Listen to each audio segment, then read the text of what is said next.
온순에 대해서 말씀을 듣겠습니다. 주부에 보면 온순이라는 말씀이 있죠. 온순 반대말은 어마. 그 온순 젠탈리네스를 번역하면 성량함. 이 성량함이라 합니다. 이 성량함인데 거친 거, 이것을 말합니다. 이 성량함은 주 안에서 무한한 가능성이 있는 사람을 보고 그들이 목적을 이루도록 약점이 있더라도 그들을 지원하는 것, 이것이 성량이라는 것입니다. 예수님 안에서 아주 사람이 무한한 가능성이 있는 것을 보면 그 사람을 그 가능성을 목적을 이루도록 약점이 지금 현재 약점이 있더라도 그들을 지원하고 격려하고 채워주는 것, 이것을 온순이다라고 정의하고 있다라는 겁니다.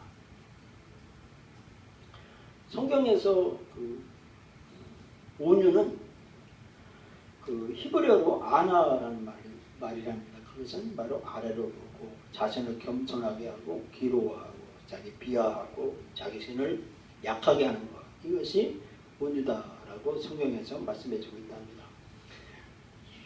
온유는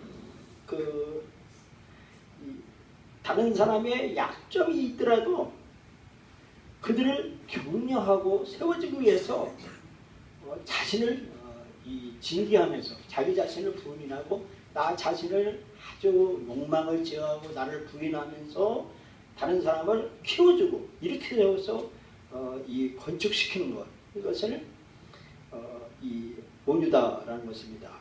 그렇게 그 사람을 세워주기 위해서 우리는 부단히 부르짖고, 그리고 그 사람이 주저주저하고 그럴 때라도 그들을 격려해주고 즐거운 노래로 해주고 현명한 대답을 해줘서 그들을 키우는 것, 이것이 온유다라는 것입니다.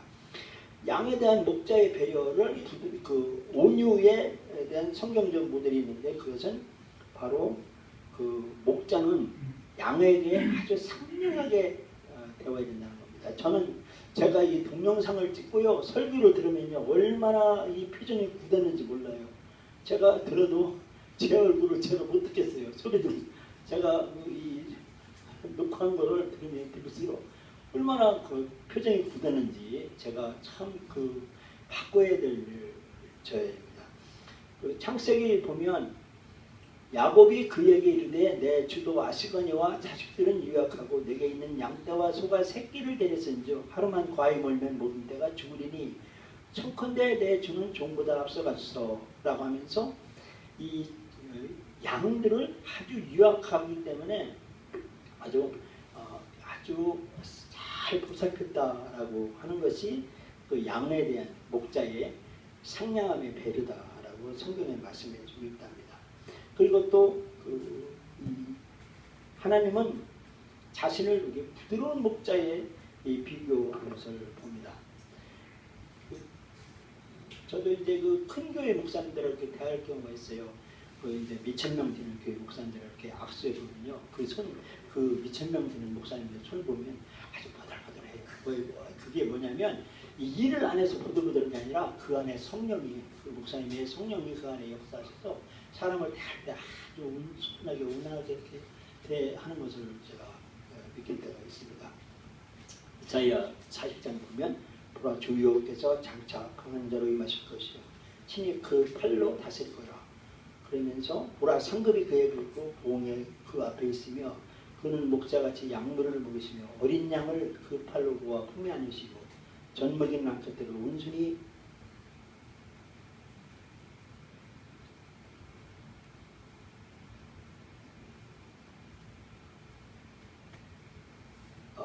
먹인다라는 겁니다.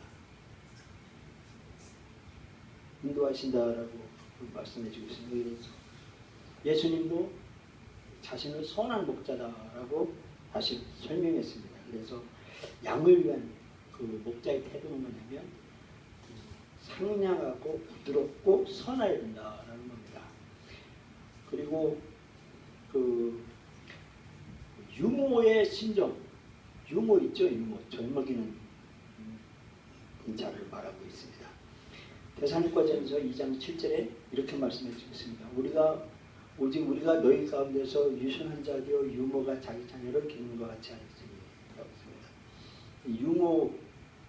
유모가 젖먹이는 자를 말하죠.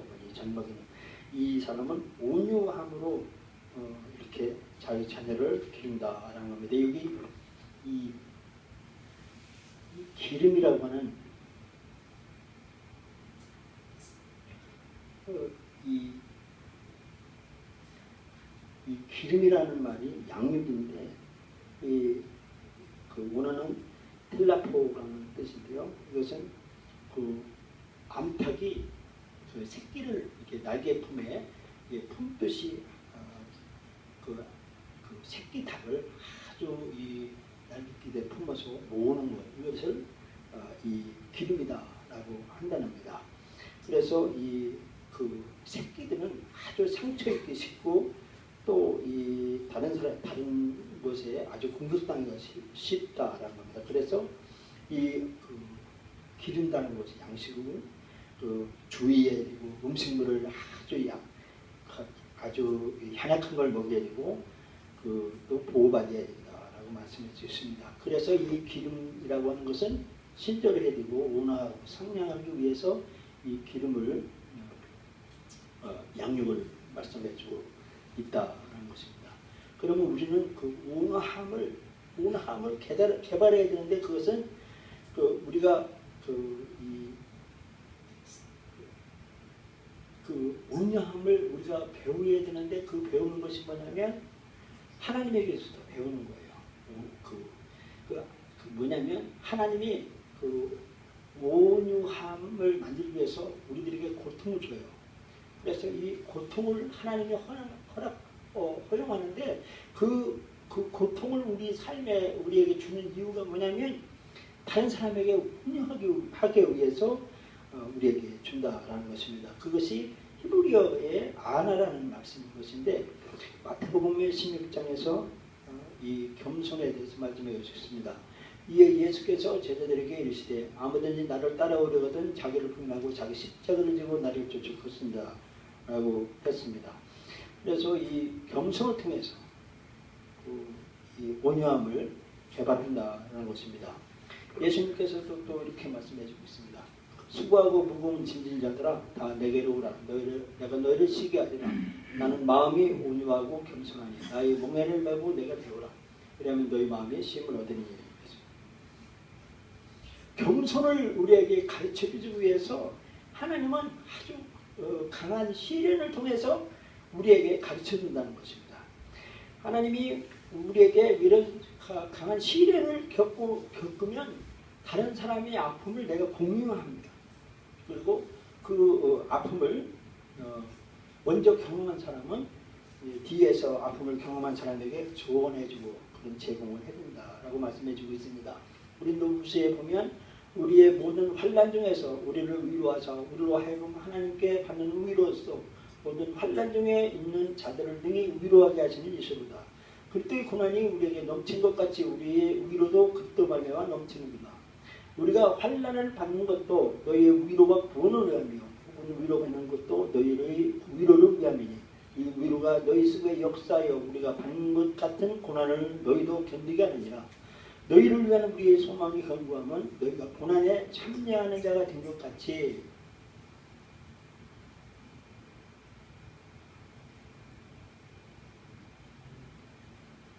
위로에도 그러할 줄 압니다 라고 우리가 겸손은 바로 시련을 통해서 우리가 겸손을 터득한다라는 말씀을 해주고 있습니다.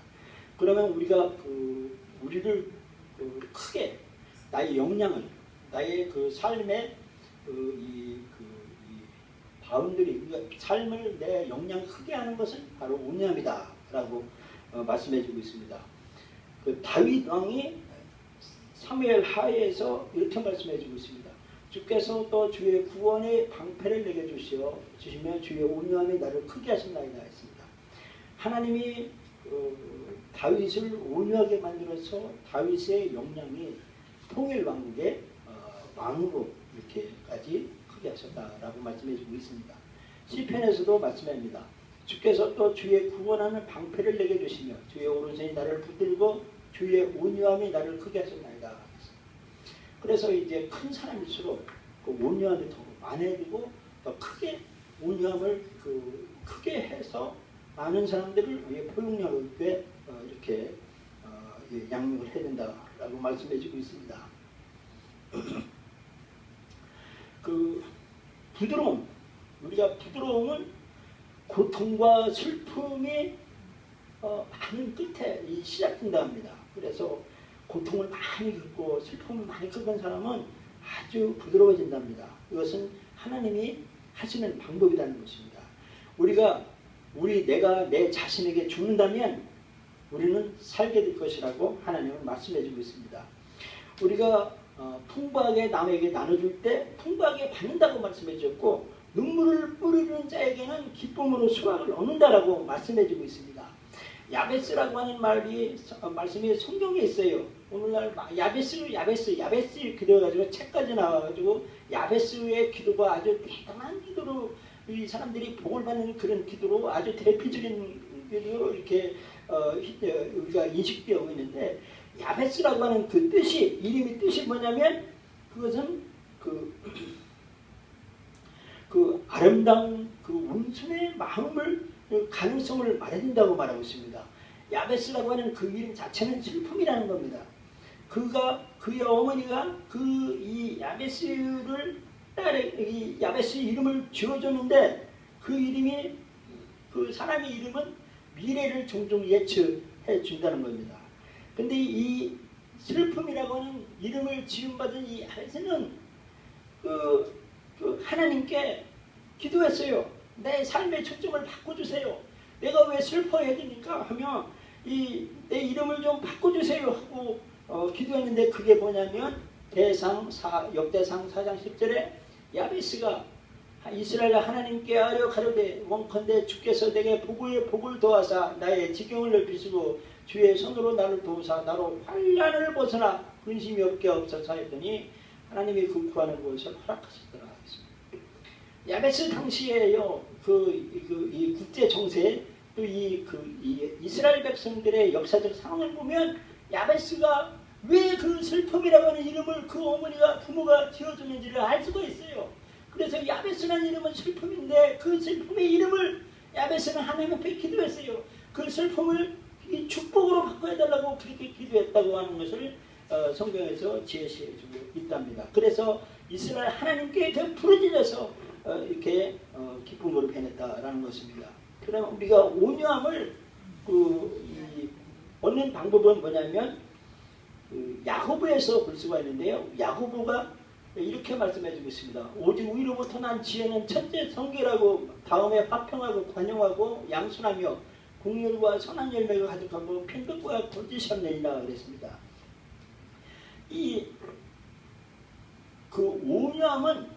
온유함은 지혜에서 나온다라고 성경에서 말씀해주고 있습니다. 그래서 열왕기상 3장 9절에 누가 주의 이 많은 백성을 재판할 수 있으리까 지혜로운 마음을 종에게 주사 주의 백성을 재판하여 선악을 본받게 하옵소서 라고 했는데 온유는 지혜에서 나온다라고 말씀해주고 있습니다. 이 지혜는 어디에서 나오느냐 하면 이 신명기 5장에 보면 이렇게 말씀해주고 있습니다.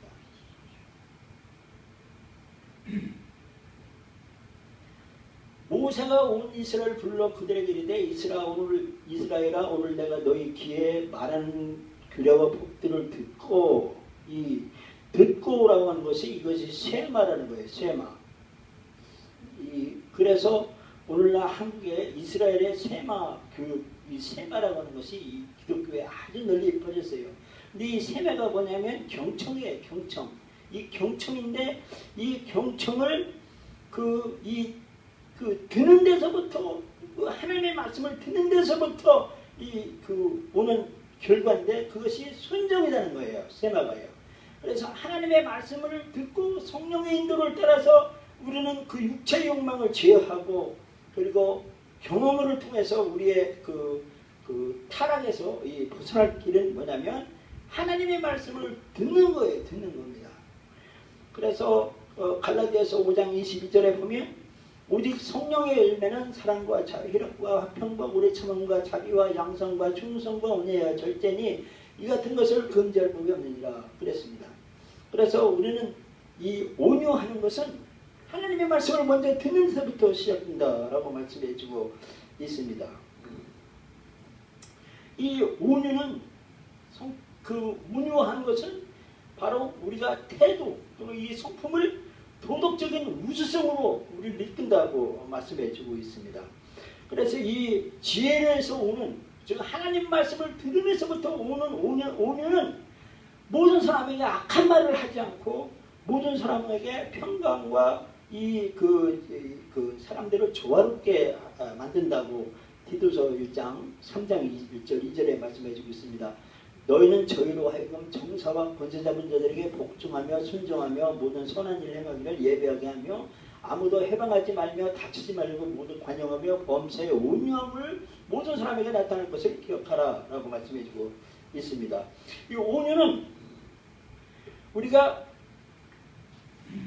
다른 사람이 아주 똑바르게 목적을 잃고 건축되게끔 그러니까 하나님의 사람으로 이렇게 이 건축 빌더 이게 즉 하나님 나라로 세우심을 입은 이런 이룰 수 있도록 그들의 시간에 우리가 자원과 또 재정 또 우리 시간 우리의 그 지식 지혜 이런 것 모든 걸 포함해서 그들을 세우는 것 이것이 바로 온유다라는 것입니다. 그래서 디모데후서 2장 4절 24절을 보면 마땅히 주의 종은 다투지 아니하며 하고 모든 사람을 대하여 온유하며 가르치기를 잘하며 참은다라고 말씀해 주고 있습니다. 그래서 이 온유를 이렇게 설명하고 있습니다.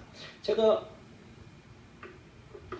눈이 지난번에 말씀했어요. 그 베이직 세미나라고 우리 주부의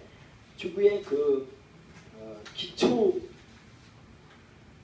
기본교육이라고 제가 교육학교라고 썼습니다. 설계, 권위, 책임, 고난, 소유, 자유, 성공. 근데 이 베이직 세미나를 제가 시간을 언제다 늘려야 될지 모르겠어요. 이 베이직 세미나를 우리 교인들에게, 성도들에게 또는 나에게 이 베이직 세미나, 그 기본교육을 우리가 해야 돼요. 기본교육을 바탕 위에 성경 말씀이 들어와서 우리를 아주 하나님의 사람으로 바꾸는데 그것이 베이직 세미나예요. 근데 그 중에 제가 오늘 아주 한 카트만 제가 이렇게 인용해 왔어요. 이 부부 갈등이 있어요. 근데 이게 사탄의 조종받아요. 데이트할 때 남자 간에 여자 간에 그 애정을 절제를 못합니다. 그리고 육체로 표현을 해요. 그리고 결혼하기 전에 또 양심에 민감해져요. 그리고 남자친구를 처음에는 아주 이렇게 높이 받다가 이 남자친구를 기준을 낮춰요. 아, 저 사람들 똑같구나 라고 하면서 그렇게 이 사탄이 수긍을 받아요. 그리고 결혼을 합니다. 그럼 남자는요 여자의 필요한 것에 둔감해져요. 그리고 반응에 뭔가를 얻으려고 해요. 근데 여자는요 결혼한 것을 죄책감으로 여겨요. 그리고 의심을 저 사람이 정말 나를 사랑하는가? 나를 사랑하면 내가 저 남자가 나한테 이렇게 할 수 있겠는가 하면서 이렇게 냉랭해진 그 관계를 가져요. 그리고 나중에는요 냉랭함에 반발해서 강요해요. 너 나한테 이렇게 해줘야 되는 거 아니냐? 또 그래요. 또 여자는요 남편을 의심을 확인해요. 아 맞아, 저 사람은 나를 사랑하는 건 아니었어. 나를 이용하려고 나를 이렇게 한 거야 라고 해서 냉담해진다는 겁니다. 그리고 사랑을 증명하려고 해요. 그래서 선물 공세를 해서 선물 주고서 목적을 이루려고 하고 사랑을 증명하려고 해요. 근데 여자는요 이 아내는 세속적인 것에 집중을 해요. 그래서 선물 받는 것으로 선물 받으려고 해요. 그것으로 재정 문제를 해결하려고 하고 그래요. 그러다가 남자는요 결혼을 해봐야 이거 실패구나, 이거 뭐 아무것도 아니구나 해서 일에 집중합니다. 그래서 일 중독으로 빠져요. 그래서 사업은 성공하지만 목회는 성공하지만 수십만 명의 목회를 하지만 가정이 파탄나는 거예요. 자녀가 잘못돼가지고 자녀들이 결혼도 하지 못하고 하는 경우들이 있다 이거예요. 이것이 일찍 중독으로 이렇게 잘못된 사탄의 속임수로 아주 이 결혼 생활이 망가진다는 겁니다. 여자들은 아내는 뭐예요? 가사 일을 하는 거예요. 상처받은 이게 상실감으로 인해요. TV를 봅니다. 자녀에 집중해요. 자녀에게만 몰두하게 됩니다. 일에 집중해요. 이게 뭐냐? 사탄한테 속아서 부모한 등이에요. 이건 치유를 받아야 돼요. 이 치유를 받는 것은 베이직 세미나에서 이게 받는 거예요. 그래서 제가 이제는 그 베이직 세미나를 기초 생활을 이렇게 좀 시간을 배정하려고 그래요. 그래서 해보려고 합니다. 그래서 우리는 오늘 다시 온유함에 들어가면 얼마나 예의가 내가 바를까? 내가 얼마나 그 다른 사람의 상처와 피를 주기 위해서 내가 얼마나 자아 훈련을 받았는가, 또 겸손을 발전시켰는가라고 봐야 되고요. 그리고 다른 사람을 도와줄 때 내가 얼마나 연약한 존재인지, 나는 다른 사람을 도와줄 수 없는 존재라는 것, 내가 한계가 있다는 것을 인식하고 있는가. 내 안에서 예수님께서 역사하시도록 우리는 내어드리고 항복해서 내 안에 성령님이 이웃을 돕고 그 사람을 온유함으로 대하게 할 수 있는가, 얼만큼 내가 주님 앞에 허물어져야 되는가 라는 것을 척도로 해야 된다는 것입니다. 그리고 다른 사람을 향한 이 목자의 심정을 갖고 사는 건가 하는 것을 말씀해 주고요.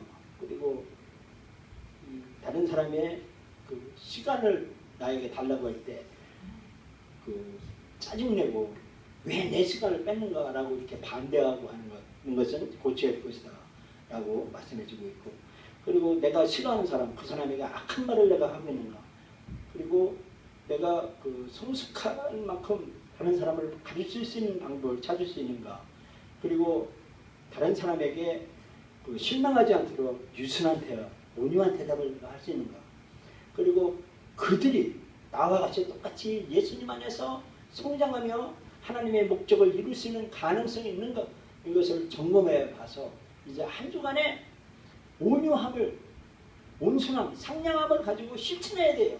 이것이 실천해서 이 성품이 하나님의 성품으로 우리를 바꿔가서 우리의 운명이 바뀌고 우리 생애가 바뀌고 역사를 바꾸는 이런 축복된 삶을 여러분과 제가 살기를 바라서 이 말씀을 전합니다. 기도합니다.